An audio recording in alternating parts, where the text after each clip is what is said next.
Se esse material é útil para você, considere contribuir com o canal por meio da chave Pix na descrição. O e-mail jhenriquesc23@gmail.com. Resumo do livro Introdução à Psicologia de Robert Feldman, 10ª edição, editora Artmed.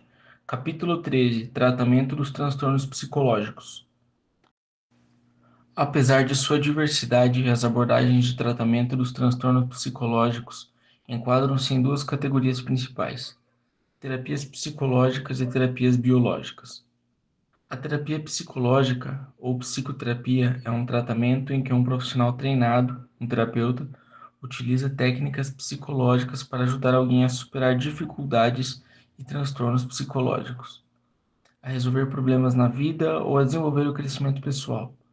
Em psicoterapia, o objetivo é produzir mudanças psicológicas em uma pessoa, chamada de cliente ou paciente, por meio de discussões e interações com o terapeuta. Em contraste, a terapia biomédica baseia-se no uso de fármacos e de procedimentos médicos para melhorar o funcionamento psicológico. De fato, muitos terapeutas hoje adotam uma abordagem eclética de terapia, o que significa que eles usam uma variedade de métodos com determinado paciente, presumindo que tanto os processos psicológicos quanto os biológicos produzem transtornos psicológicos.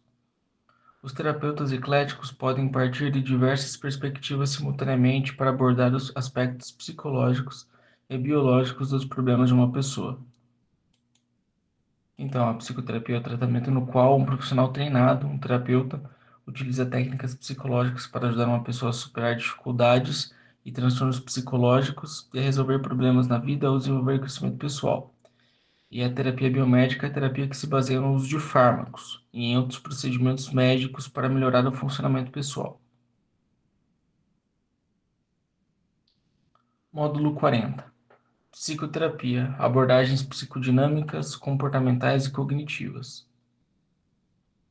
Os terapeutas usam cerca de 400 variedades diferentes de psicoterapia, abordagens de terapia que lidam com os fatores psicológicos. Nos Estados Unidos, vários profissionais oferecem terapia e aconselhamento. Espera-se que cada um dê conselhos e orientações úteis. No entanto, a natureza do problema que uma pessoa está experimentando pode tornar uma ou outra terapia mais apropriada. Por exemplo, uma pessoa que está sofrendo de uma perturbação grave e perdeu o contato com a realidade geralmente precisará de algum tipo de terapia farmacológica.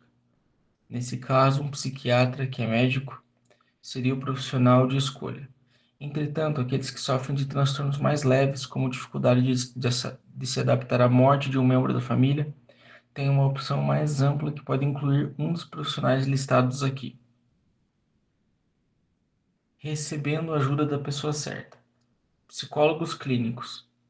Psicólogos com PhD ou PsyD, que também concluíram o estágio de pós-graduação.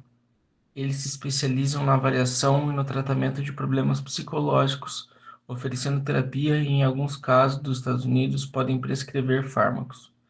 Lembrando que essa caracterização tem a ver com a formação estadunidense dos psicólogos e dos terapeutas. Psicólogos conselheiros.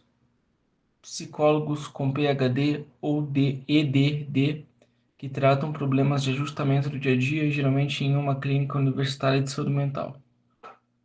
Psiquiatra. MDs com treinamento de pós-graduação em comportamento normal. Como eles podem prescrever medicamento, costumam tratar os transtornos mais graves. Psicanalistas. MDs ou psicólogos que se especializam em psicanálise, técnica de tratamento que foi desenvolvida inicialmente por Freud. Conselheiros profissionais licenciados ou conselheiros clínicos em saúde mental. Profissionais com título de mestrado que oferecem terapia a indivíduos, casais e famílias que têm uma certificação nacional ou estadual. Assistentes sociais clínicos ou psiquiátricos. Profissionais com título de mestrado e treinamento especializado que podem oferecer terapia, em geral referente a problemas familiares e pessoais comuns. Abordagens psicodinâmicas. A terapia psicodinâmica procura trazer conflitos passados não resolvidos e impulsos inaceitáveis do consciente para o consciente, área na qual os pacientes podem lidar com os problemas de modo mais eficaz. As abordagens psicodinâmicas estão baseadas na abordagem psicanalítica da personalidade de Freud, segundo a qual os indivíduos empregam mecanismos de defesa, ou seja, estratégias psicológicas para se proteger de impulsos inconscientes inaceitáveis. O mecanismo de defesa mais comum é a repressão, que força pensamentos e impulsos ameaçadores e desagradáveis de volta para o inconsciente. No entanto, uma vez que os pensamentos e impulsos inaceitáveis nunca podem ser completamente enterrados, a parte da ansiedade associada a eles pode produzir comportamento anormal na forma do que Freud chamou de sintomas neuróticos. Psicanálise é a terapia de Freud. A terapia psicodinâmica freudiana clássica, denominada psicanálise, tem de ser uma situação prolongada e cara. A psicanálise é o tipo de psicoterapia desenvolvida por Freud, cujo objetivo é liberar pensamentos e sentimentos inconscientes ocultos para reduzir sua força no controle do comportamento. Em psicanálise, os pacientes podem encontrar-se com um psicanalista com uma frequência considerável, muitas vezes 50 minutos por dia, 4 a 5 dias por semana, durante vários anos. Em suas sessões, costumam utilizar uma técnica desenvolvida por Freud denominada associação livre. Os psicanalistas que usam essa técnica pedem aos pacientes para que digam em voz alta tudo o que lhes vier à mente, independente da aparente irrelevância ou falta de sentido, enquanto os psicanalistas tentam reconhecer, rotular as conexões entre o que um paciente diz e o inconsciente dele. Os psicanalistas também usam interpretação dos sonhos, examinando os sonhos para encontrar indícios de conflitos e problemas inconscientes. Indo além da descrição superficial de um sonho, chamada de conteúdo manifesto, os psicanalistas procuram seu significado subjacente, o conteúdo latente, o qual revela o verdadeiro significado inconsciente do sonho.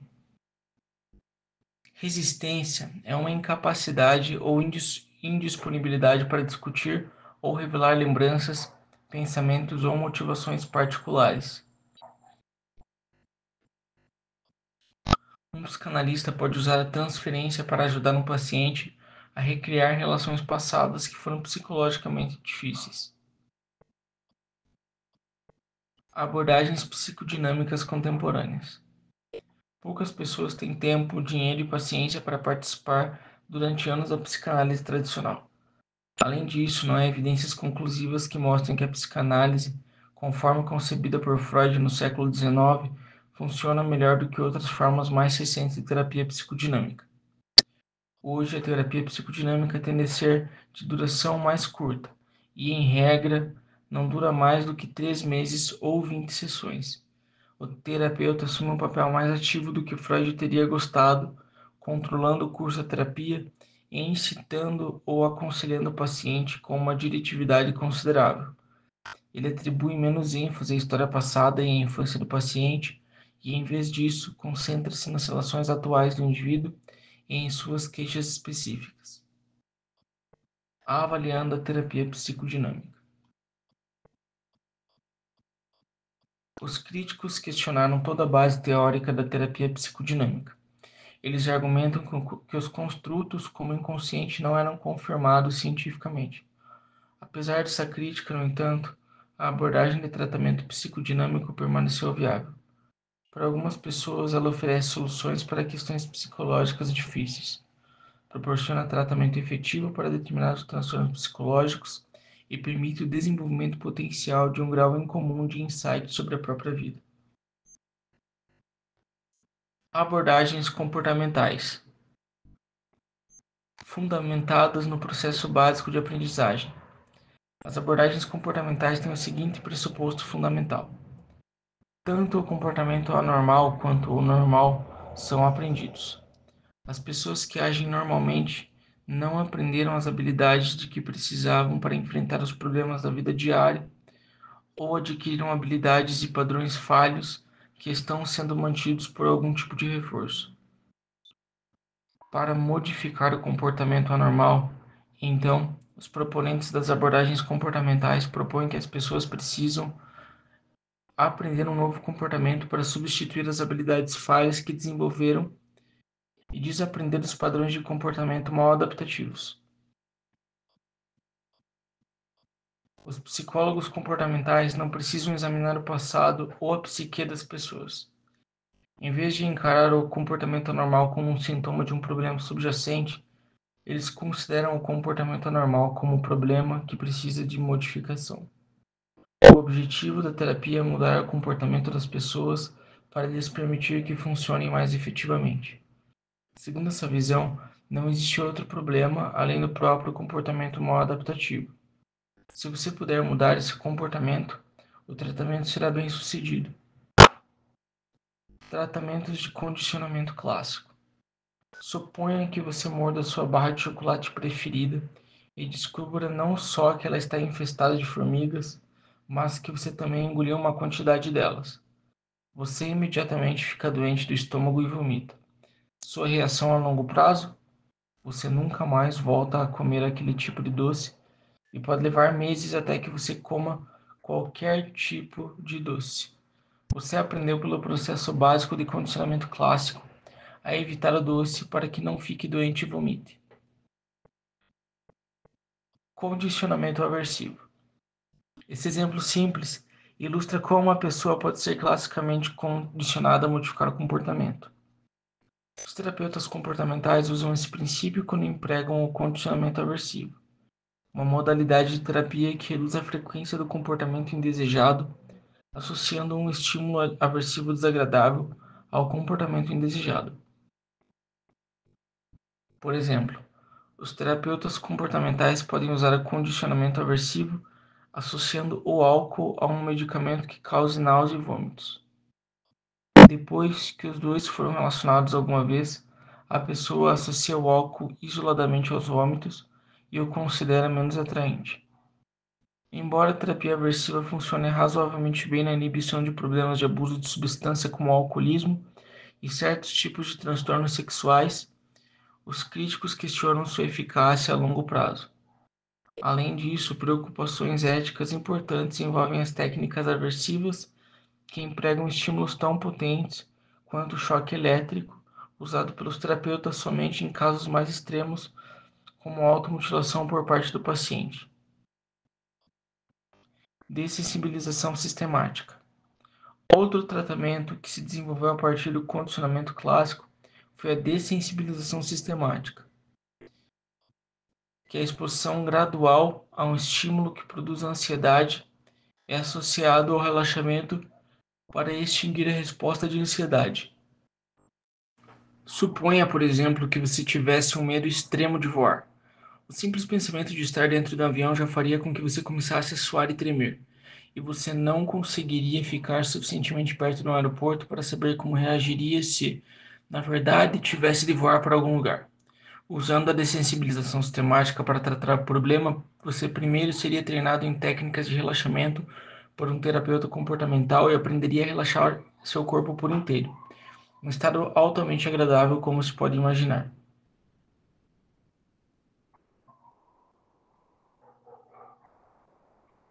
O passo seguinte envolve a construção de uma hierarquia de medos, uma lista em ordem crescente de gravidade daquilo que você associa com seus medos. Por exemplo, sua hierarquia poderia ser assim: 1. Ver um avião voando acima de você. 2. Ir a um aeroporto. 3. Comprar uma passagem. 4. Entrar no avião. 5. Ver o avião, fechar a porta. 6. Ver o avião taxiando na pista. 7. Decolar. 8. Estar no ar. Depois de desenvolver essa hierarquia e aprender as técnicas de relaxamento, você vai aprender a associar os dois grupos de respostas. Para isso, seu terapeuta pede que você se coloque em uma posição relaxada e então imagine-se na primeira situação identificada em sua hierarquia. Depois de considerar esse primeiro passo, enquanto permanece relaxado, você avança para uma situação seguinte. Você segue avançando na hierarquia em estágios graduais até que você consiga imaginar estando no ar sem sentir ansiedade. Por fim, o terapeuta pede uma visita a um aeroporto e depois pegue um voo. Tratamentos de exposição. Embora a dessensibilização sistemática tenha se revelado como um tratamento bem-sucedido, hoje é com frequência substituída por uma forma menos complicada de terapia denominada exposição. A exposição é um tratamento comportamental por ansiedade na qual as pessoas são confrontadas repentina ou gradualmente com o estímulo que elas temem. Contudo, diferentemente da sensibilização sistemática, o treinamento de relaxamento é omitido. A exposição possibilita a extinção da resposta maladaptativa da ansiedade ou esquiva, e pesquisas mostram que essa abordagem é geralmente tão eficaz quanto a dessensibilização sistemática. Na maioria dos casos, os terapeutas usam a exposição gradual. A exposição tem se mostrado um tratamento efetivo para vários problemas, incluindo fobias, transtornos de ansiedade e até mesmo impotência e receio do contato sexual. Técnicas de condicionamento operante. Algumas abordagens comportamentais fazem uso de princípios do condicionamento operante que discutimos anteriormente quando consideramos o tópico da aprendizagem. Essas abordagens estão baseadas na noção de que devemos recompensar as pessoas por executar o comportamento desejado e extinguir o comportamento indesejado, ignorando ou punindo. Um exemplo de aplicação sistemática dos princípios do condicionamento operante é o sistema de fichas, o qual recompensa uma pessoa pelo comportamento desejado com uma ficha, como aquelas de pôquer ou algum tipo de dinheiro fictício, embora seja mais comumente empregado em ambientes institucionais para indivíduos com problemas relativamente graves, às vezes com crianças, como uma técnica de manejo em sala de aula. Esse sistema assemelha-se ao que pais fazem quando dão dinheiro aos filhos por serem bem comportados. Dinheiro que posteriormente as crianças podem trocar por algo que desejam. O contrato de contingência, uma variante do sistema de fichas, mostrou-se bastante efetivo na modificação do comportamento.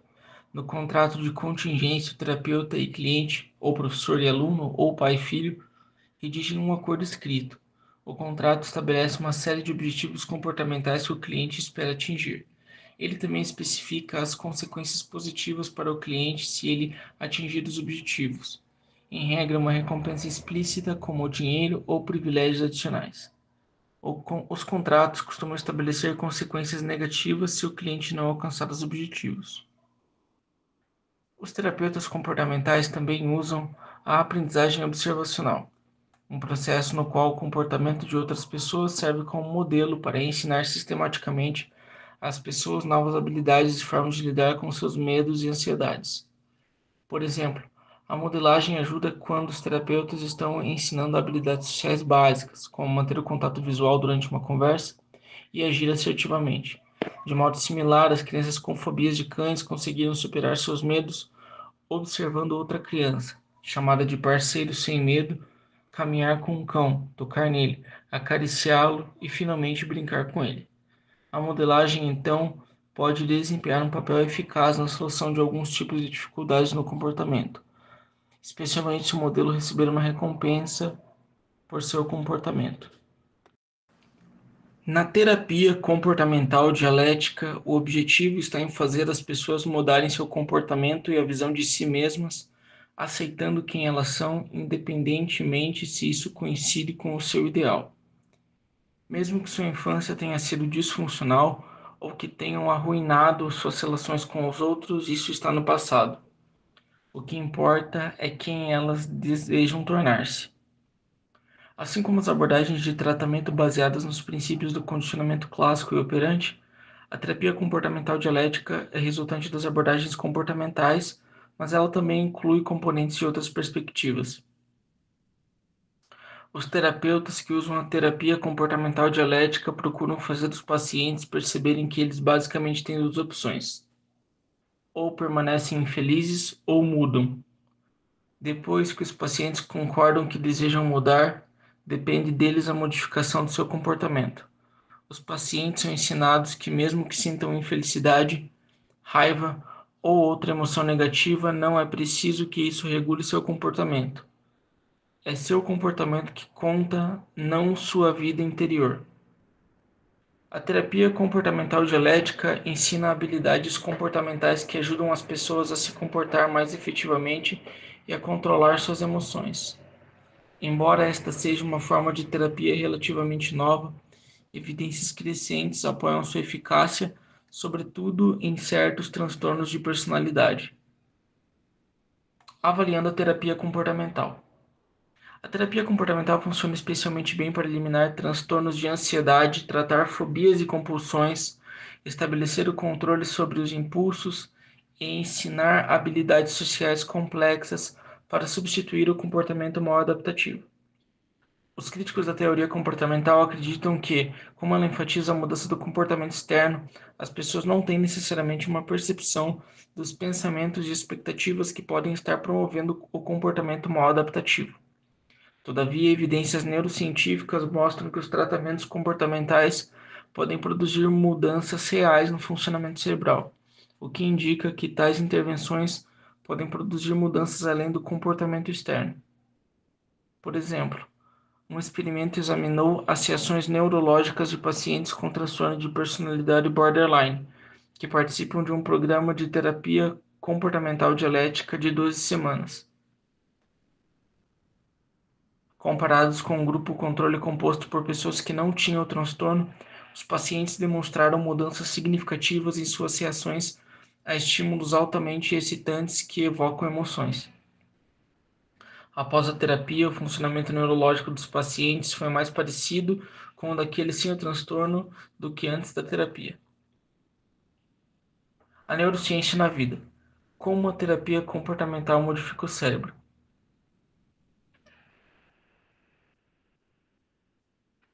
As áreas do cérebro mostram uma resposta reduzida a figuras altamente excitantes emocionalmente após a teoria comportamental em pacientes com transtorno de personalidade borderline. Os exames à esquerda, e aí tem uma figura, né, com dois lados, A e B, e imagens de um cérebro, mostram áreas de atividade aumentada, em vermelho, amarelo e laranja, nos pacientes com transtornos de personalidade borderline antes da terapia comportamental comparados com os pacientes que não têm esse transtorno. Os exames à direita mostram essa mesma comparação após o tratamento. Os exames à direita contêm menos áreas de ativação, o que sugere que após a terapia comportamental, o cérebro dos pacientes com transtorno da personalidade borderline reage de forma mais semelhante ao cérebro daqueles indivíduos que não têm o transtorno.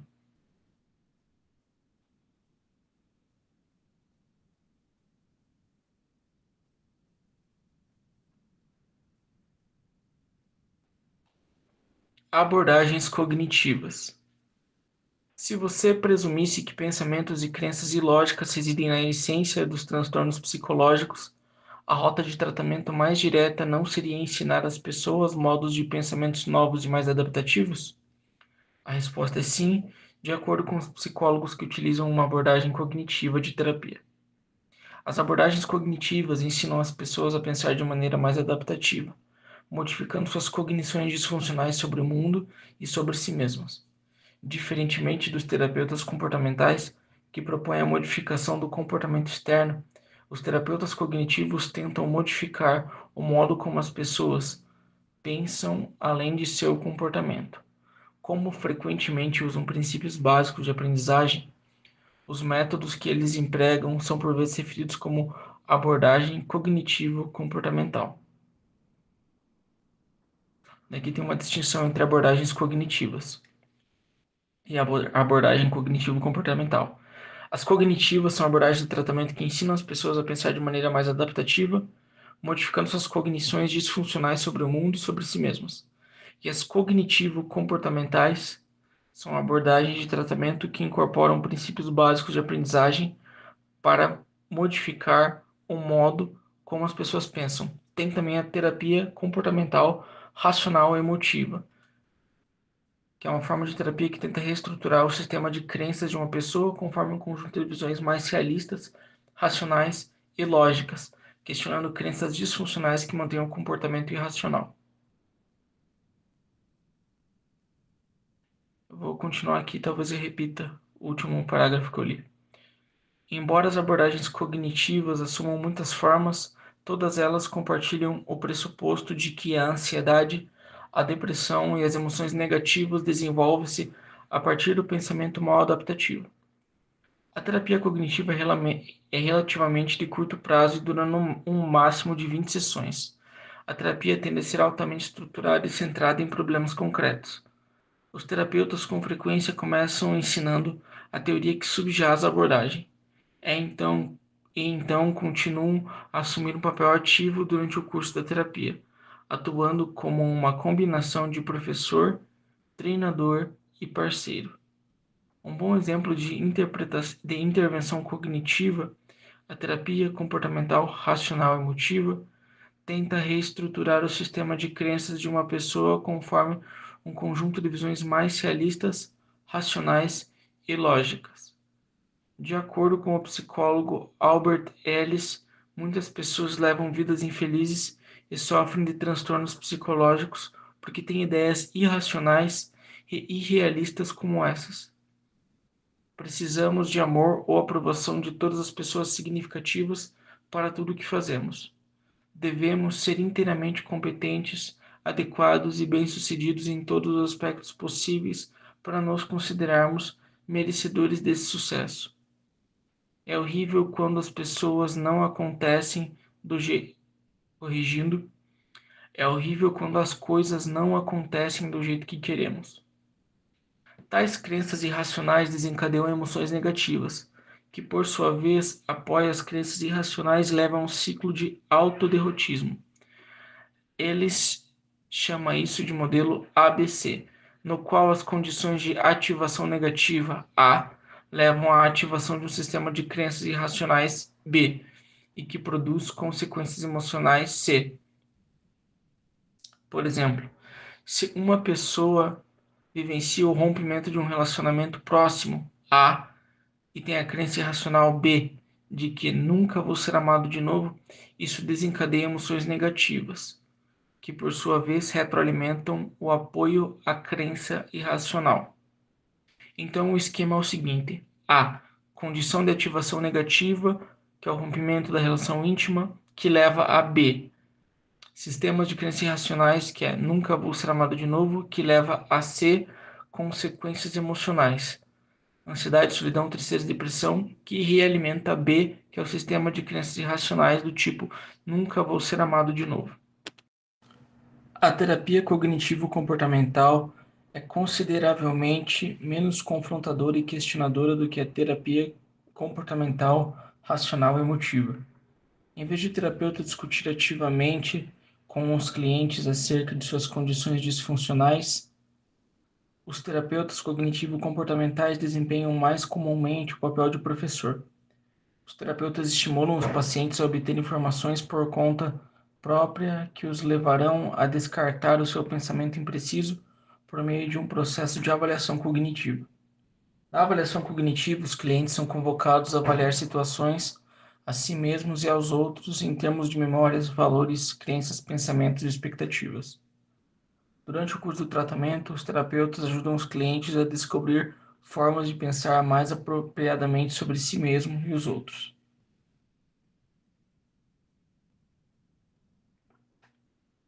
Avaliando as abordagens de terapia cognitivas. As abordagens cognitivas demonstram sucesso em lidar com diversas patologias, incluindo transtornos de ansiedade, depressão, abuso de substâncias e transtornos alimentares. Além disso, a disposição dos terapeutas cognitivos de incorporar abordagens de tratamento adicionais tornou essa abordagem particularmente eficaz. Ao mesmo tempo, os críticos apontam que o foco na ajuda as pessoas a pensar mais racionalmente ignora o fato de que a vida é, na realidade, muitas vezes irracional.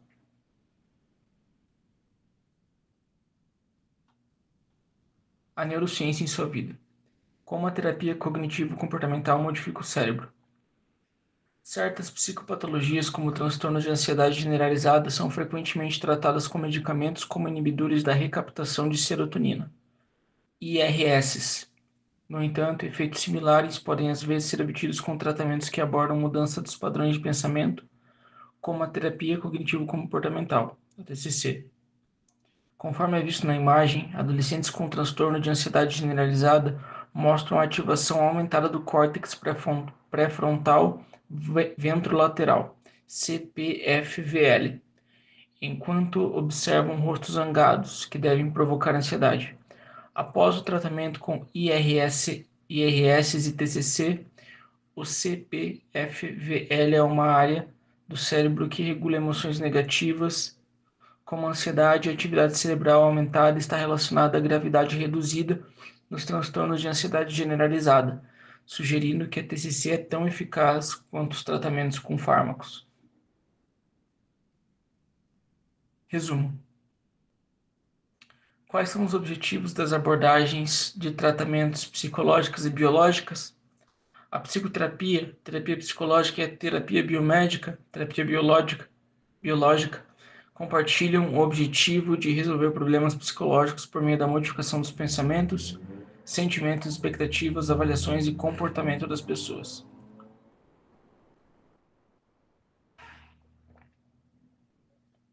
Quais são as abordagens de tratamento psicodinâmicas, comportamentais e cognitivas? As abordagens psicanalíticas procuram trazer conflitos passados não resolvidos e impulsos inaceitáveis do inconsciente para o consciente, área no qual os pacientes podem lidar com os problemas de modo mais eficaz. Para fazer isto, os terapeutas usam técnicas como a associação livre e a interpretação dos sonhos. As abordagens comportamentais consideram o comportamento anormal como o problema, em vez de encará-lo como sintoma de alguma causa subjacente. Para produzir uma cura, essa visão pressupõe que o comportamento exterior deve ser mudado pelo uso de métodos como o condicionamento aversivo, a dessensibilização sistemática, a aprendizagem observacional, o sistema de fichas, o contrato de contingência e a terapia comportamental dialética. As abordagens cognitivas têm como objetivo de terapia ajudar uma pessoa a reestruturar seu sistema de crenças falho em uma visão mais realista, racional e lógica do mundo. Dois exemplos de abordagens cognitivas são a terapia comportamental racional emotiva e a terapia cognitivo-comportamental. Módulo 41. Psicoterapia, abordagens humanista, interpessoal e de grupo. Terapia humanista. A terapia humanista baseia-se nessa perspectiva filosófica de autorresponsabilidade no desenvolvimento de técnicas de tratamento. Os diferentes tipos de terapia que se enquadram nessa categoria têm uma lógica similar. Temos controle do próprio comportamento. Podemos fazer escolhas sobre o tipo de vida que desejamos viver e depende de nós resolvermos as dificuldades que encontramos na vida diária. Os terapeutas humanistas acreditam que as pessoas são naturalmente motivadas para se empenhar na autoatualização. Conforme discutimos no capítulo sobre motivação, autoatualização é o termo que o psicólogo Abraham Maslow usou para descrever o estado de autorrealização em que as pessoas percebem seus potenciais mais altos de forma única. Em vez de atuar de maneira mais diretiva, típica de algumas abordagens psicodinâmicas e comportamentais, os terapeutas se veem como guias ou facilitadores. Os terapeutas que usam técnicas humanistas procuram ajudar as pessoas a se compreender e encontrar formas de se aproximar do ideal que elas desejam para si mesmas. Segundo essa visão, os transtornos psicológicos resultam da incapacidade de encontrar significado para a vida e dos sentimentos de solidão, além de uma falta de conexão com os outros. As abordagens humanistas produziram muitas técnicas terapêuticas. Entre as mais importantes está a terapia centrada na pessoa. Terapia centrada na pessoa. O terapeuta não interpreta ou responde às questões que o cliente levantou. Em vez disso, ele esclarece ou reflete de volta o que o cliente disse. Em outras palavras, o que você fez, você acha que é isso? Essa técnica terapêutica, conhecida como aconselhamento não diretivo, está no cerne da terapia centrada na pessoa. Ela foi inicialmente praticada por Carl Rogers na metade do século XX. A terapia centrada na pessoa, também chamada de terapia centrada no cliente, visa capacitar as pessoas a atingir seu potencial de autorrealização. Proporcionando um ambiente cordial e de aceitação, os terapeutas esperam motivar os clientes a expressar seus problemas e sentimentos. Por sua vez, isso possibilita que os clientes façam escolhas realistas e construtivas, tomando decisões sobre as questões que os incomodam em sua vida atual. Em vez de direcionar as escolhas que os clientes fazem, os terapeutas oferecem o que Rogers chama de aceitação positiva incondicional, oferecendo aceitação e compreensão plenas independente dos sentimentos e atitudes que o cliente expressa. Ao fazer isso, os terapeutas esperam criar uma atmosfera que capacite os clientes a chegar a decisões que possam melhorar sua vida. Oferecer aceitação positiva e incondicional não significa que os terapeutas precisam aprovar tudo que os seus clientes dizem ou fazem. Em vez disso, os terapeutas precisam comunicar que são atenciosos, sem juízo de valor e empáticos, isto é, compreendem as experiências emocionais do cliente. A terapia centrada na pessoa é raramente usada hoje em sua forma mais pura. As abordagens contemporâneas tendem a ser um pouco mais diretivas, com os terapeutas encorajando os clientes para o insight, em vez de meramente refletir de volta suas declarações. Entretanto, os terapeutas ainda veem os insights dos clientes como centrais para o processo terapêutico.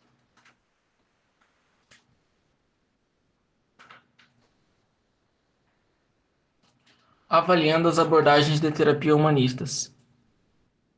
Os tratamentos humanistas carecem de especificidade, um problema que preocupou seus críticos. As abordagens humanistas não são muito precisas e representam provavelmente o tipo de tratamento menos desenvolvido em termos científicos e teóricos. Essa modalidade de tratamento funciona melhor para o mesmo tipo de cliente altamente verbal que tira mais proveito da psicanálise. Terapia interpessoal. A terapia interpessoal, TI, considera o contexto das relações sociais. Embora suas raízes encontrem-se nas abordagens psicodinâmicas, a TI concentra-se mais no aqui e agora com o objetivo de melhorar as relações do cliente. Ela costuma abordar questões interpessoais como conflitos com os outros, habilidades sociais, transições de papéis como divórcio ou luto. A TI é mais ativa e diretiva do que as abordagens psicodinâmicas tradicionais, enquanto as sessões são mais estruturadas. A abordagem não faz suposições acerca das causas subjacentes dos transtornos psicológicos, mas centra-se no contexto interpessoal em que um transtorno é desenvolvido e mantido. Ela também tende a ser mais curta do que as abordagens psicodinâmicas tradicionais e dura apenas de 12 a 16 semanas. Durante essas sessões, os terapeutas oferecem sugestões concretas sobre a melhoria das relações com os outros, fazem recomendações e dão conselhos. Como a TI é curta e estruturada, os pesquisadores conseguiram demonstrar sua eficácia mais prontamente do que os tipos de terapia de prazo mais longo. As avaliações de abordagem mostraram que a TI é especialmente eficaz em lidar com depressão, ansiedade, adições e transtornos alimentares. Terapias de grupo.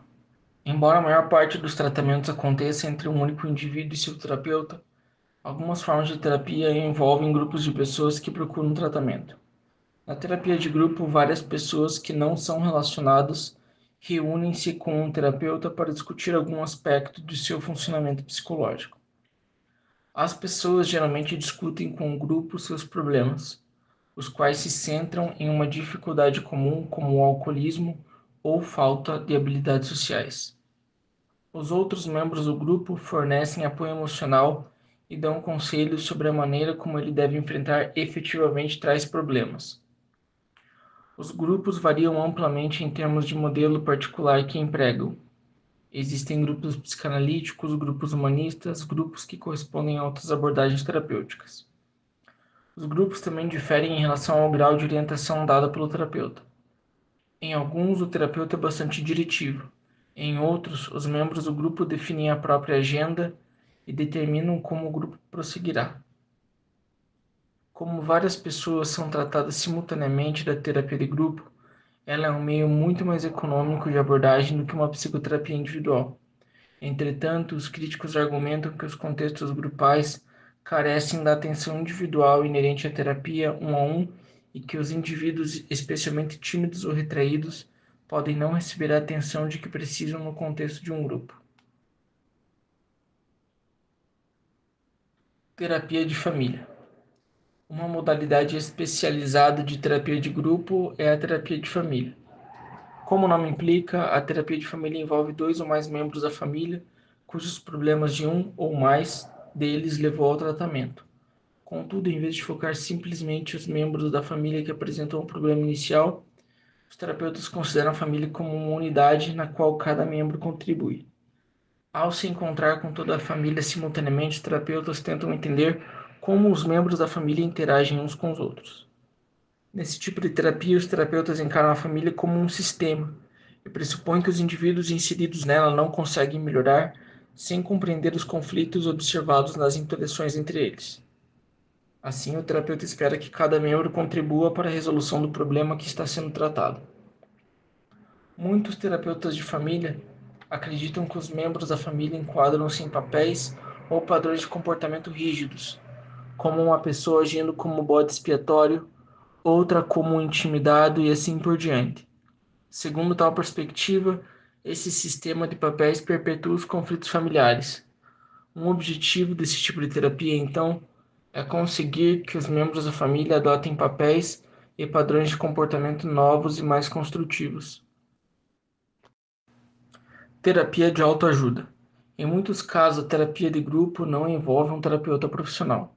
Em vez disso, as pessoas com problemas semelhantes reúnem-se para discutir seus sentimentos e experiências compartilhados. Por exemplo, pessoas que recentemente vivenciaram a morte de um cônjuge podem encontrar-se em um grupo de apoio ao luto, ou estudantes universitários podem reunir-se para discutir sua adaptação à faculdade. Um dos grupos de autoajuda mais conhecido é o Alcoólicos Anônimos, concebido para ajudar seus membros a lidar com problemas relacionados ao álcool. Os Alcoólicos Anônimos, AA, prescrevem 12 passos a que os alcoolistas precisam submeter-se em seu caminho para a recuperação. Eles começam com a admissão de que são alcoolistas e impotentes em relação ao álcool. Os AA oferecem mais tratamento para alcoolistas do que qualquer outra terapia. Os AA e outros programas de 12 passos, como os Narcóticos Anônimos, podem ter tanto sucesso no tratamento de problemas de abuso de álcool e outras substâncias quanto os tipos tradicionais de terapia. Avaliando a psicoterapia. A terapia funciona?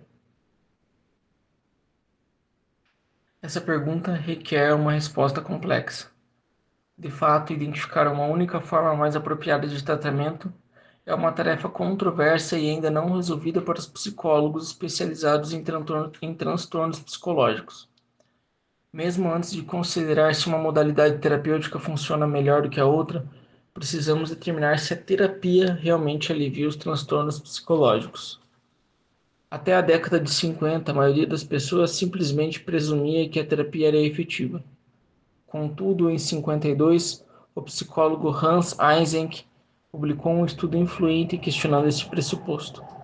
Ele alegou que as pessoas que receberam intervenção psicodinâmica e terapias relacionadas não estavam em melhor situação do que aquelas que foram colocadas em uma lista de espera para tratamento, mas nunca receberam.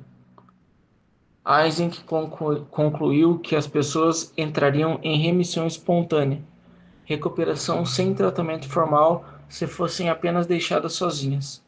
Certamente um processo mais barato e mais simples. Embora outros psicólogos rapidamente tenham questionado as conclusões de Eysenck, sua revisão estimulou uma continuidade de estudos mais bem controlados e mais cuidadosamente estruturados sobre a eficácia da psicoterapia. Hoje, a maioria dos psicólogos concorda. A terapia realmente funciona. Várias revisões abrangentes indicam que a terapia produz mais melhora do que nenhum tratamento, sendo que a taxa de remissão espontânea é bastante baixa. Na maioria dos casos, então, os sintomas de comportamento anormal não se resolvem sozinhos se permanecerem sem tratamento, embora a questão continue a ser debatida calorosamente. Que tipo de terapia funciona melhor? Embora a maioria dos psicólogos sinta-se confiante de que a psicoterapia, em geral, é mais eficaz do que nenhuma intervenção, a questão que aborda se alguma forma específica de tratamento é superior a qualquer outra ainda não foi respondida definitivamente. Por exemplo, um estudo clássico comparado à eficácia de várias abordagens constatou que, embora as taxas de sucesso variem em parte, a maioria dos tratamentos apresenta taxas de sucesso praticamente iguais. Conforme indica a figura 1, página 512, as taxas variaram de cerca de 70 a 85%, com maior sucesso para indivíduos tratados comparados aos não tratados.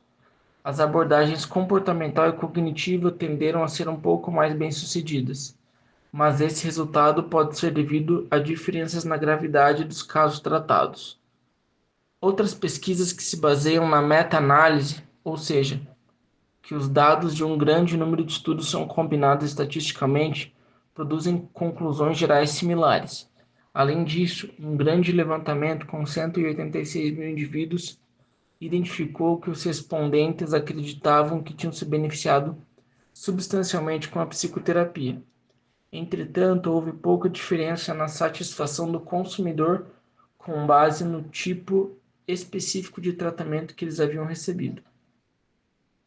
Em resumo, as evidências convergentes permitem-nos chegar a várias conclusões sobre a eficácia da psicoterapia.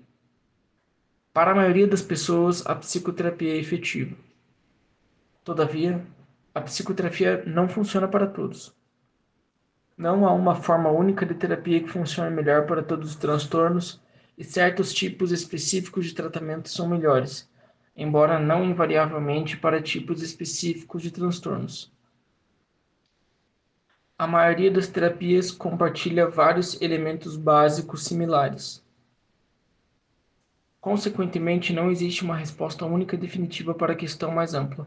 Qual terapia funciona melhor? Devido à complexidade de classificar os vários fatores que influenciam uma terapia bem-sucedida. Recentemente, no entanto, clínicos e pesquisadores reestruturaram a questão abordando a prática da psicoterapia baseada em evidência. A prática da psicoterapia baseada em evidência procura usar achados de pesquisa para determinar as melhores práticas para tratamento de um transtorno específico. Para determinar as melhores práticas, os pesquisadores usam entrevistas clínicas, autorrelatos do paciente sobre a melhora na qualidade de vida, redução nos sintomas, observações do comportamento e outros resultados para comparar as diferentes terapias. Como nenhum tipo de psicoterapia é invariavelmente eficaz para todos os indivíduos, alguns terapeutas adotam uma abordagem terapêutica eclética. Em uma abordagem terapêutica eclética, os terapeutas empregam uma variedade de técnicas, integrando assim várias perspectivas para tratar os problemas da pessoa. Ao empregar mais de uma abordagem, os terapeutas podem escolher a mescla apropriada de tratamentos baseados em evidência para adequar as necessidades específicas do indivíduo. Além disso, terapeutas com certas características pessoais podem funcionar melhor com indivíduos e tipos particulares de tratamentos. E como consideraremos a seguir, mesmo fatores raciais e étnicos podem estar relacionados ao sucesso terapêutico. Explorando a diversidade. Fatores raciais e étnicos no tratamento. Os terapeutas devem ser daltônicos? Os terapeutas precisam questionar alguns pressupostos básicos da psicoterapia quando lidam com membros de grupos minoritários, raciais, étnicos e culturais. Por exemplo, comparadas com a cultura dominante, as culturas asiática e latina geralmente atribuem uma ênfase muito maior ao grupo, à família e à sociedade. Quando um asiático ou latino defronta-se com uma decisão crítica, a família ajuda a tomá-la. Uma prática cultural sugere que os membros da família também devem desempenhar um papel no tratamento psicológico. Igualmente, a recomendação chinesa tradicional para lidar com a depressão ou a ansiedade é estimular as pessoas que experimentam tais problemas a evitarem pensar sobre o que quer que as esteja perturbando. Considere como esse conselho contrasta com as abordagens de tratamento que enfatizam o valor do insight. Obviamente, os terapeutas não podem ser daltônicos. Em vez disso, eles devem levar em conta a origem racial, étnica, cultural e social de seus clientes na determinação da natureza de um transtorno psicológico e do curso do tratamento.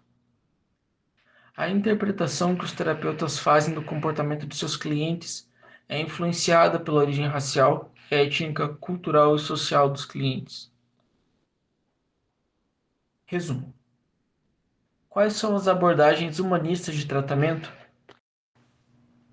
A terapia humanista está baseada na premissa de que as pessoas têm controle de seu comportamento. Elas podem fazer escolhas sobre sua vida e que depende delas resolver seus problemas. As terapias humanistas, que adotam uma abordagem não diretiva, incluem a terapia centrada na pessoa. O que é terapia interpessoal? A terapia interpessoal, TI, aborda relações interpessoais e empenha-se na melhora imediata durante a terapia de curto prazo. Em que aspectos a terapia de grupo difere dos tipos individuais de terapia? Na terapia de grupo, várias pessoas não relacionadas se unem-se com um terapeuta para discutir algum aspecto de seu funcionamento psicológico e, com frequência, se detêm em um problema comum. Qual é a efetividade da psicoterapia e que tipo de psicoterapia funciona melhor em determinada situação? A maior parte das pesquisas sugere que, em geral, a terapia é mais eficaz do que nenhum tratamento, embora não se saiba o quanto seja mais efetiva. A pergunta: qual terapia funciona melhor? É mais complexa de responder, porém está claro que tipos particulares de terapia são mais apropriados para alguns problemas do que para outros. Como nenhuma terapia é invariavelmente eficaz, as abordagens ecléticas, em que um terapeuta emprega uma variedade de técnicas e assim integra várias perspectivas, são usadas por vezes. Módulo 42. Terapia biomédica. Abordagens biológicas. Terapia farmacológica. A terapia farmacológica, o controle dos transtornos psicológicos pelo uso de fármacos, funciona alterando a operação dos neurotransmissores e neurônios do cérebro. Alguns medicamentos operam inibindo os neurotransmissores ou neurônios receptores, o que reduz a atividade em sinapses particulares, os pontos onde os impulsos nervosos viajam de um neurônio para outro. Outros fazem exatamente o oposto. Aumentam a atividade de certos neurotransmissores ou neurônios, o que permite que neurônios específicos disparem com mais frequência. Antipsicóticos. Provavelmente não ocorreu uma mudança maior nos hospitais mentais do que a introdução bem-sucedida na metade da década de 50 dos antipsicóticos, fármacos usados para reduzir sintomas graves de perturbação como perda de contato com a realidade e agitação. Anteriormente, o hospital mental típico não era muito diferente do asilo de loucos estereotipado do século XIX. Ele prestava, sobretudo, cuidados de custódia para pacientes que gritavam, lamentavam-se e apresentavam comportamentos bizarros. No entanto, em questão de dias depois que os membros da equipe do hospital administraram os antipsicóticos, as enfermarias tornaram-se consideravelmente mais calmas e os profissionais puderam fazer mais do que apenas tentar auxiliar pacientes a atravessarem o dia sem causar danos a si mesmos e aos outros. A drástica mudança ocorreu com a introdução da clorpromazina. Com outros medicamentos similares, a clorpromazina rapidamente se tornou o tratamento mais popular e bem-sucedido para a esquizofrenia. Hoje, a terapia farmacológica costuma ser o tratamento preferido para quase todos os casos de comportamento gravemente anormal, sendo usada na maioria dos pacientes hospitalizados com transtornos psicológicos. A mais nova geração de antipsicóticos, referida como antipsicóticos atípicos, apresenta menos efeitos colaterais. Eles incluem a risperidona, a olanzapina e a paliperidona. Como funcionam os antipsicóticos? A maioria bloqueia os receptores da dopamina nas sinapses do cérebro. Os antipsicóticos atípicos afetam os níveis de serotonina e dopamina em certas partes do cérebro, como aquelas relacionadas ao planejamento e à atividade direcionada para o objetivo.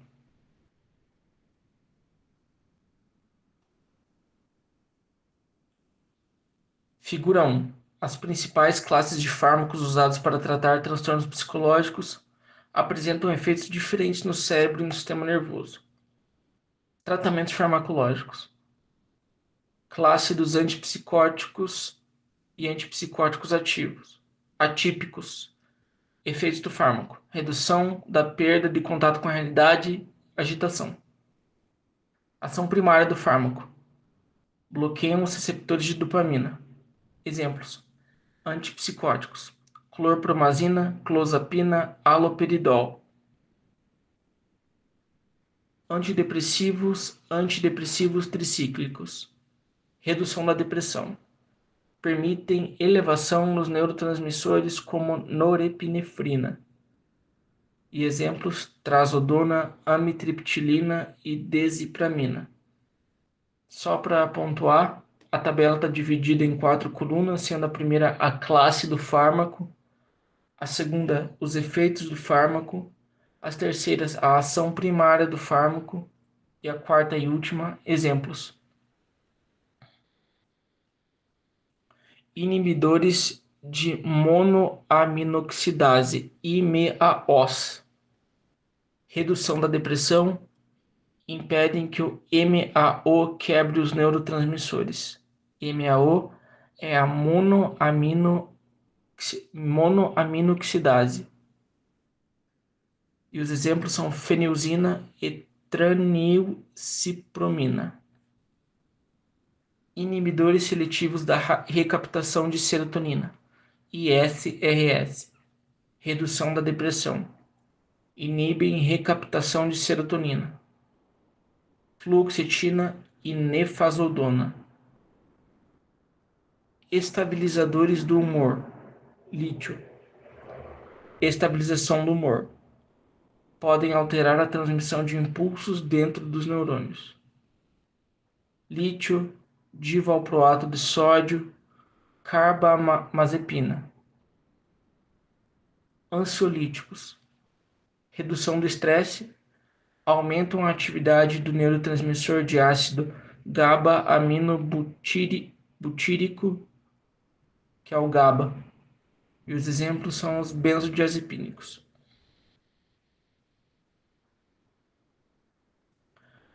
Apesar da eficácia dos antipsicóticos, eles não produzem uma cura, tal como a penicilina cura uma infecção. Na maior parte das vezes, os sintomas se aparecem quando a medicação é suspensa. Além disso, pode haver efeitos colaterais de longo prazo, como secura na boca e na garganta, vertigem, tremores e perda de controle muscular, os quais talvez persistam depois do interrompido tratamento. Antidepressivos. Conforme o nome sugere, os antidepressivos são uma classe de medicações usadas em caso de depressão grave para melhorar o humor e o sentimento de bem-estar do paciente. Também são usados para outros transtornos como os de ansiedade e a bulimia. A maioria dos antidepressivos funciona modificando a concentração de neurotransmissores específicos para o cérebro. Por exemplo, o fármaco tricíclico aumenta a disponibilidade de norepinefrina nas sinapses dos neurônios, enquanto os inibidores da monoaminoxidase impedem que a enzima MAO quebrem os neurotransmissores. Antidepressivos mais recentes, como o Lexapro, são inibidores seletivos da recaptação de serotonina, ISRS. Os ISRS afetam o neurotransmissor serotonina e permitem que ela permaneça na sinapse. Alguns antidepressivos produzem uma combinação de efeitos. Por exemplo, a nefazodona bloqueia a serotonina em apenas alguns pontos receptores, enquanto a bupropiona afeta os sistemas da norepinefrina e dopamina. Existem alguns fármacos mais recentes, por exemplo. Os cientistas descobriram que a cetamina anestésica bloqueia o receptor neural N-metil-D-aspartato, NMDA, o que afeta o neurotransmissor glutamato. O glutamato desempenha um papel importante na regulação de humor e na capacidade de experimentar prazer. Os pesquisadores acreditam que os bloqueadores de cetamina podem revelar-se úteis no tratamento da depressão.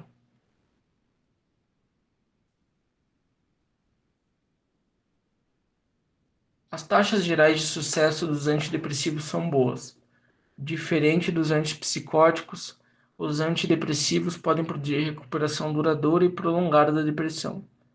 Em muitos casos, mesmo depois que os pacientes param de tomar o medicamento, sua depressão não retorna. Entretanto, os antidepressivos podem produzir efeitos colaterais, como sonolência e fraqueza, havendo evidências de que os ISRS podem aumentar o risco de suicídio entre crianças e adolescentes.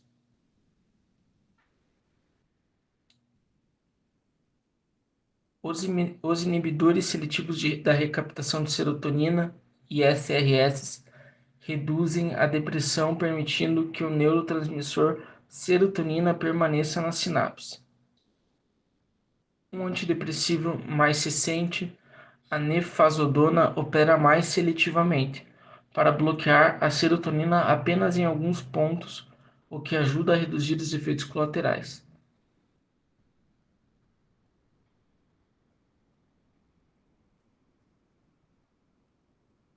Estabilizadores de humor. Os estabilizadores de humor são usados para tratar transtornos de humor. Por exemplo, o lítio, uma forma de sais minerais, foi usado com muito sucesso em pacientes com transtorno bipolar. Embora ninguém saiba definitivamente por que o lítio e outros estabilizadores de humor, como o divalproato de sódio e a carbamazepina, reduzem efetivamente os episódios maníacos. Contudo, eles não tratam com eficácia as fases depressivas do transtorno, razão pela qual são prescritos antidepressivos durante essas fases. O lítio e medicamentos similares têm uma qualidade que os diferencia de outros tratamentos medicamentosos. Podem ser uma intervenção preventiva que bloqueia futuros episódios de depressão maníaca. As pessoas que tiveram episódios de transtorno bipolar podem tomar uma dose diária de lítio para prevenir a recorrência de seus sintomas. A maioria dos outros fármacos é útil somente quando ocorrem sintomas de perturbação psicológica. Só retomando ali nos antidepressivos, a fluoxetina, comumente conhecida como Prozac, é um antidepressivo amplamente prescrito, mas ainda controverso. Sobre os estabilizadores de humor, são medicamentos usados para tratar transtornos de humor que impedem os episódios maníacos da doença bipolar.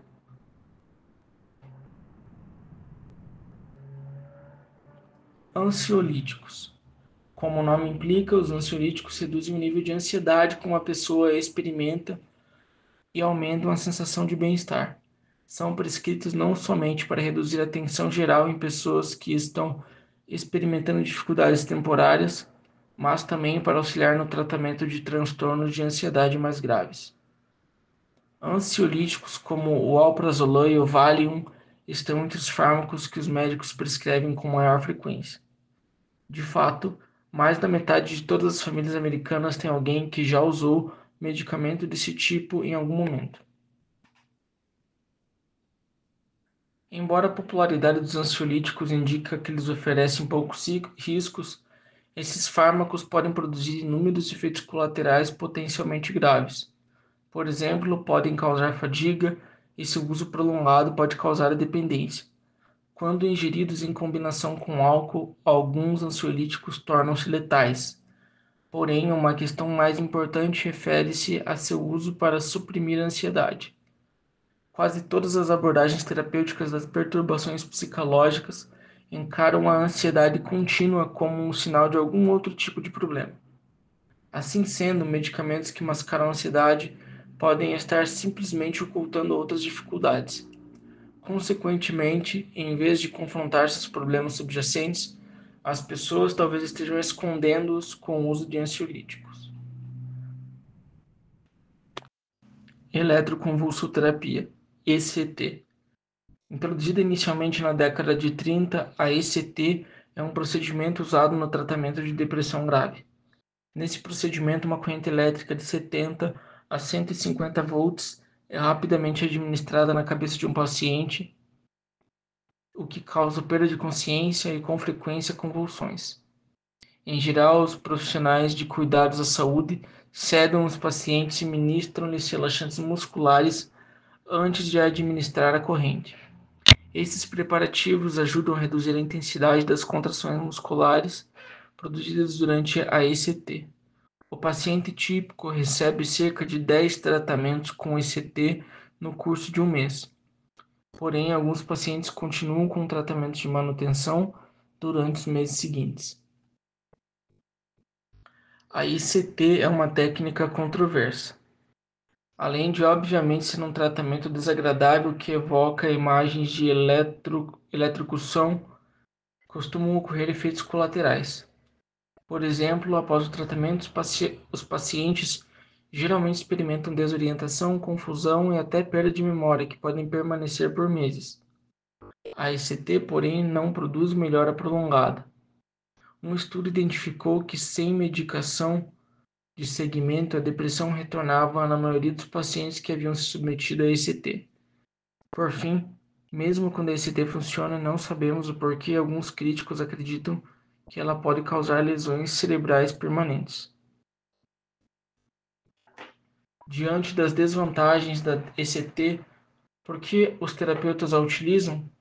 Basicamente, eles as usam porque, em caso de depressão muito grave, ela oferece o único tratamento eficaz de modo rápido. Por exemplo, ela impede que os indivíduos deprimidos suicidas cometam suicídio e atua mais rapidamente do que os antidepressivos.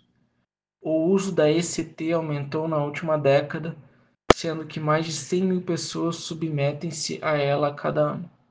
Contudo, a ECT tende a ser usada somente quando outros tratamentos mostram-se ineficazes e os pesquisadores continuam a procurar intervenções alternativas. Uma nova e promissora alternativa à ECT é a estimulação magnética transcraniana, EMT. A EMT cria um pulso magnético preciso em uma área específica do cérebro. Ao ativar determinados neurônios, a EMT revelou-se eficaz no alívio dos sintomas de depressão maior em inúmeros experimentos controlados. No entanto, a terapia pode produzir efeitos colaterais como convulsões e ainda é considerada experimental. Então, a EMT é um tratamento para depressão no qual um pulso magnético preciso é dirigido a uma área específica do cérebro. Psicocirurgia. Se a ECT parece um procedimento questionável, a psicocirurgia, cirurgia cerebral cujo objetivo é reduzir sintomas do transtorno mental, provavelmente parecerá ainda mais duvidoso. Sendo uma técnica usada apenas raramente hoje, a psicocirurgia foi introduzida como um tratamento de último recurso na década de 30. A forma inicial da psicocirurgia, a lobotomia pré-frontal, consistia na destruição cirúrgica ou na remoção de parte dos lobos frontais de um paciente, os quais os cirurgiões acreditavam que controlassem a emocionalidade. Nas décadas de 30 e 40, os cirurgiões realizaram o procedimento em milhares de pacientes, em regra com pouca precisão.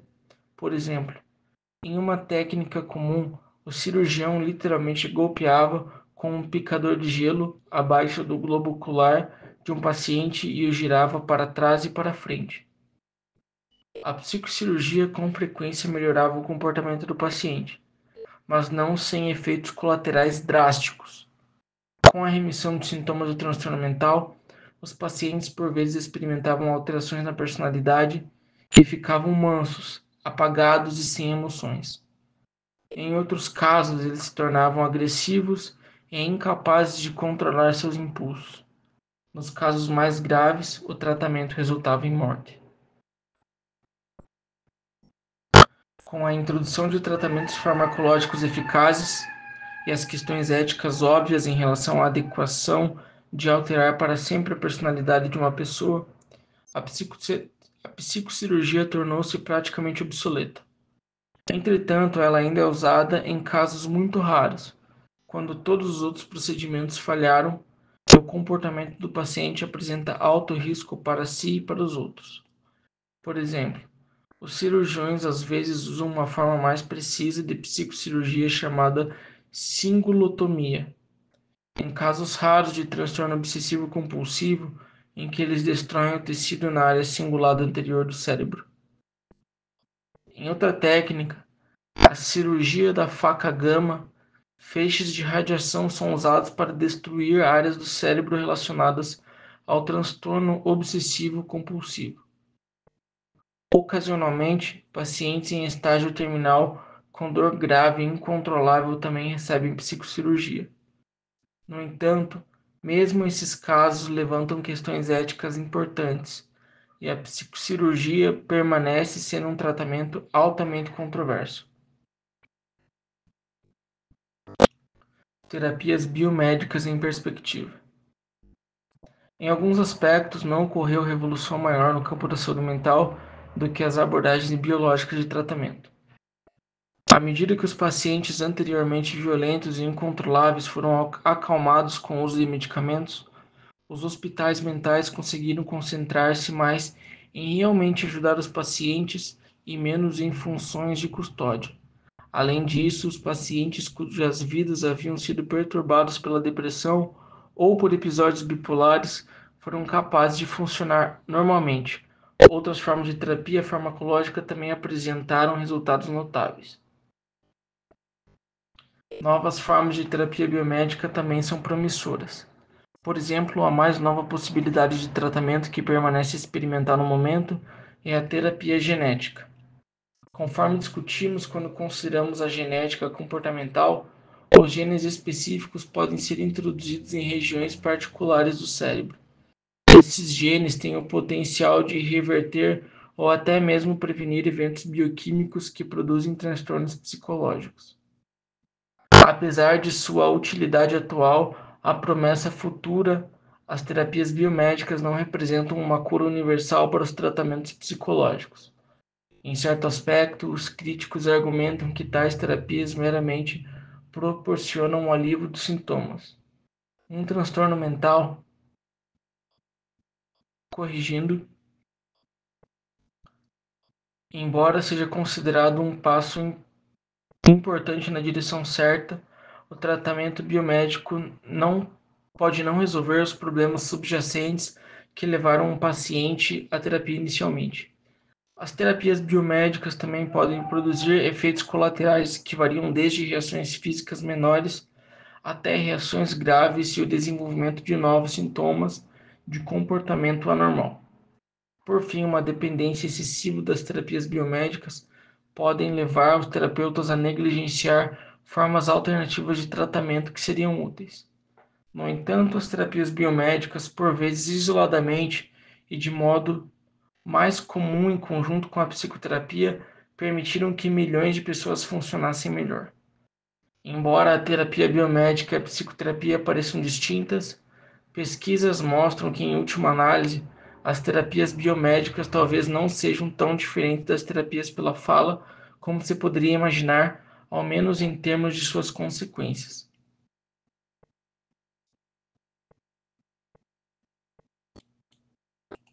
Ao menos para alguns transtornos, a psicoterapia pode ser tão eficaz quanto as intervenções biomédicas, e vice-versa. As pesquisas também deixam claro que nenhum tratamento é universalmente eficaz e que cada tipo de intervenção tem vantagens e desvantagens.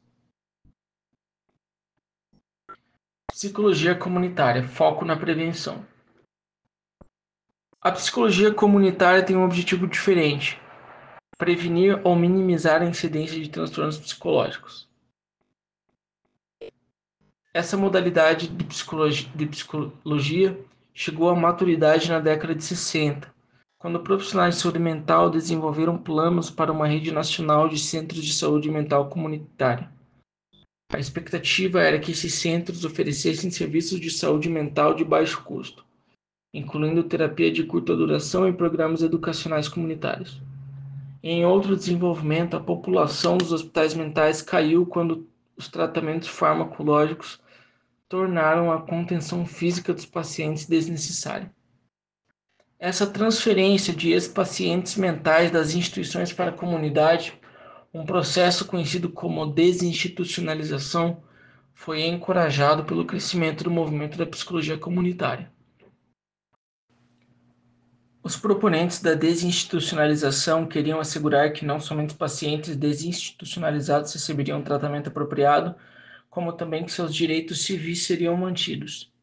Infelizmente, a promessa de desinstitucionalização não foi obtido em grande parte porque são oferecidos recursos insuficientes aos pacientes desinstitucionalizados, o que iniciou como uma tentativa digna de retirar as pessoas das instituições mentais e inseri-las na comunidade, terminou em muitos casos como ex-pacientes sendo despejados na comunidade sem qualquer apoio real.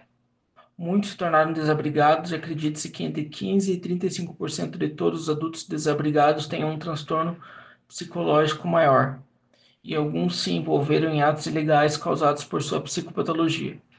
Em resumo, muitas pessoas que precisam de tratamento não obtêm, em alguns casos, a atenção aos pacientes com transtornos psicológicos simplesmente mudou um tipo de local de tratamento para o outro. Entretanto, o movimento da psicologia comunitária alcançou alguns resultados positivos. Sua ênfase na prevenção conduziu a novas abordagens dos transtornos psicológicos. Além disso, linhas telefônicas diretas, do tipo descrito no prólogo, agora são mais comuns. A qualquer hora do dia ou da noite, pessoas que estão passando por estresse agudo podem ligar para um ouvinte treinado e compreensivo, capaz de oferecer tratamento imediato, embora obviamente limitado. Os centros de crise universitários e do ensino médio são outra inovação que se desenvolveu a partir do movimento da psicologia comunitária.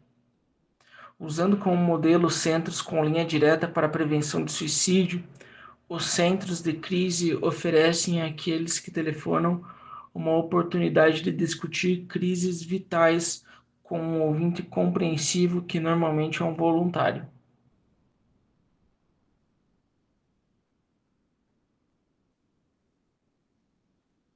Resumo: como as técnicas farmacológicas, eletroconvulsoterapia, ECT, e as psicocirurgias são usadas hoje no tratamento de transtornos psicológicos. As abordagens de tratamento biomédicas propõem que a terapia deve abordar as causas psicológicas do comportamento anormal, em vez de considerar fatores psicológicos.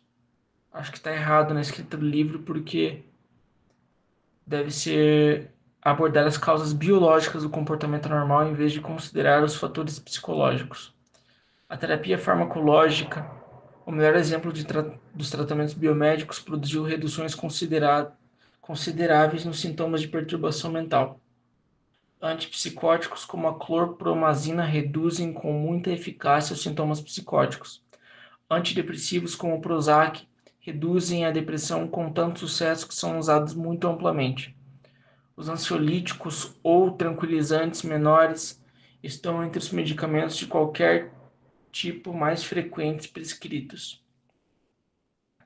Na eletroconvulsoterapia, ECT, usada em casos graves de depressão, o paciente recebe uma corrente elétrica breve de 70 a 150 volts.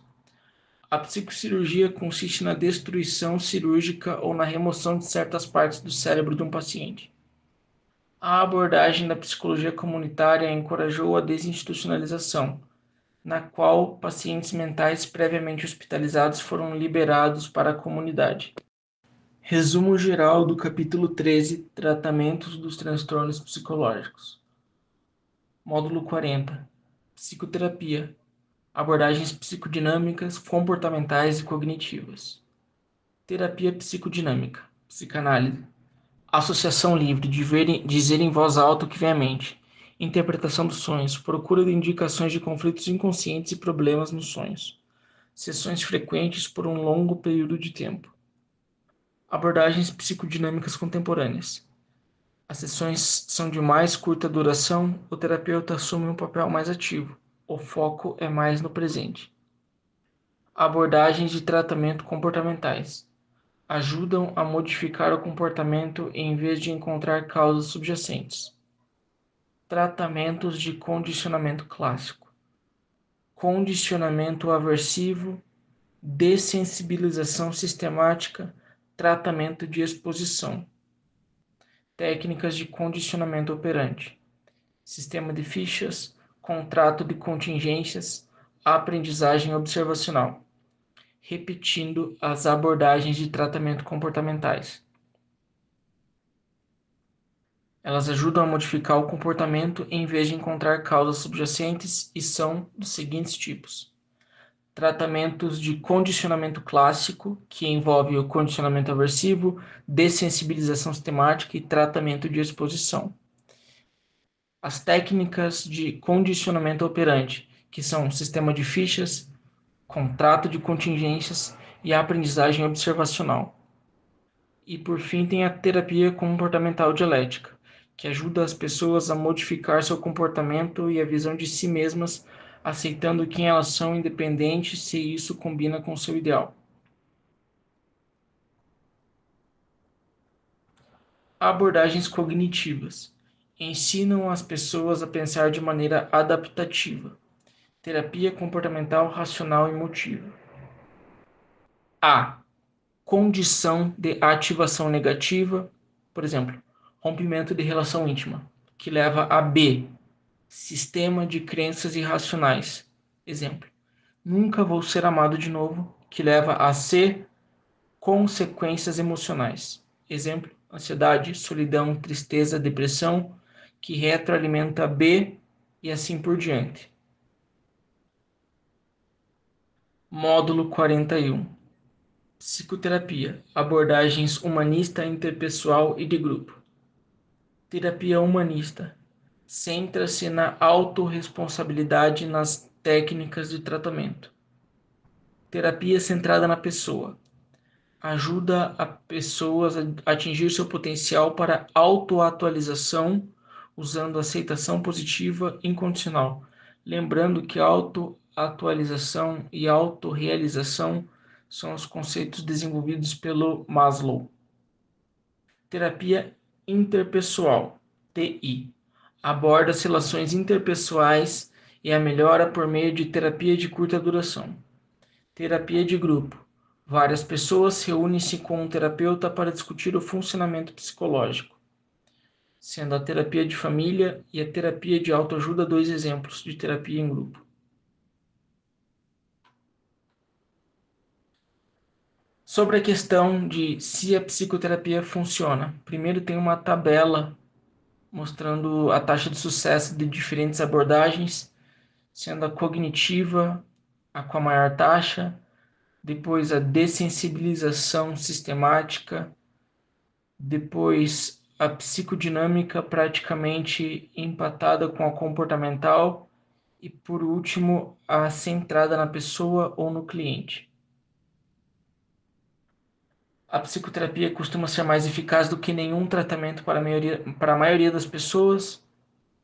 Certos tipos de terapia funcionam melhor para determinados problemas e a maioria das abordagens psicoterápicas compartilha de elementos básicos.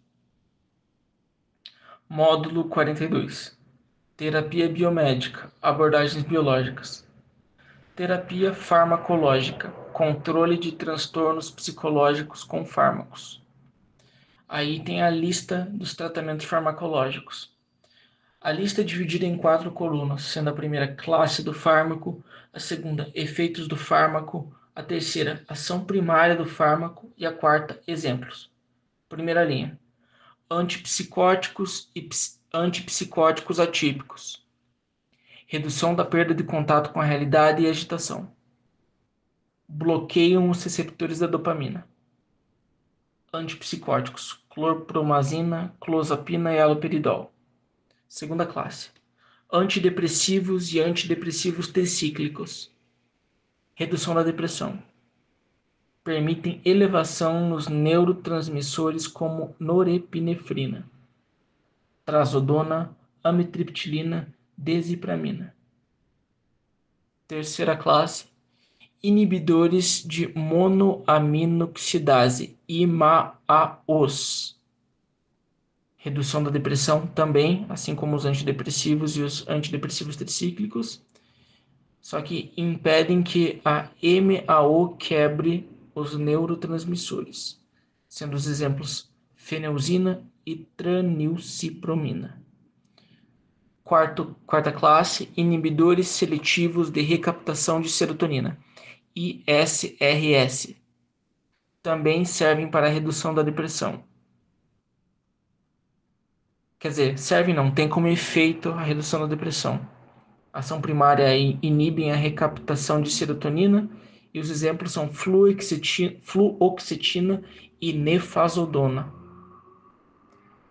A quinta classe são os estabilizadores do humor, em especial o lítio, cujo efeito, estabilização do humor, ação primária, pode alterar a transmissão de impulsos dentro dos neurônios.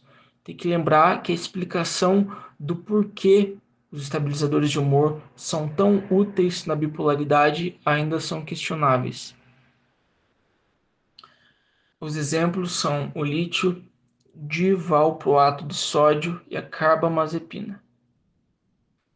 E a última classe, a sexta, são os ansiolíticos, com efeito de redução da ansiedade, ação primária de aumentam a atividade do neurotransmissor do ácido GABA-aminobutírico, GABA. O exemplo são os benzodiazepínicos. A eletroconvulsoterapia, usada como único tratamento rapidamente eficaz para depressão grave. A psicocirurgia, cirurgia cerebral para reduzir os sintomas dos transtornos mentais. A psicologia comunitária, prevenção da incidência de transtornos psicológicos, que está relacionado com a desinstitucionalização, que é a transferência de pacientes mentais para a comunidade, onde eles podem não receber o tratamento necessário.